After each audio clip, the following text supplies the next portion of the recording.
Good morning मंडळी, कसे आहेत? बरे आहेत का? मी बरी आहे. आज डब्याला सुट्टी दिली कारण लसीला बरं नाही, दवाखान्यात न्यायची होती.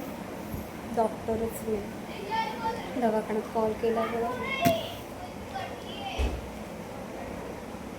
तर डॉक्टर बाहेर गेलेत, पण खूप छान डॉक्टर आहेत. तर मी मला तिच्यासाठी एक गोळी लिहून दिली की मला टेम्परवरी द्या, उद्या मी स्वतः घरी येऊन विजिट देऊन जाईल आणि तिला मलम वगैरे लावा.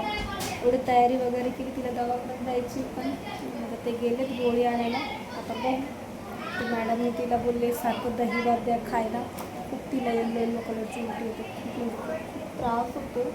बाथरूममध्ये जाऊन झोपणे, काय करू मला कळत नाही. रात्रभर झोपू दिलं नाही तिने मला, एवढ्या उलट्या होत होत्या तिला. आता डॉक्टरने गोळी दिले, तर बघते तिला, देते गोळी. देवाला प्लीज प्रार्थना करते म्हणजे लसीला बरं वाटतं. तिला खूप घामोळ्या पण झाल्या, खूप गरमी पण झाले, गरम पण खूप होतं. प्लीज देवाला प्रार्थना कर.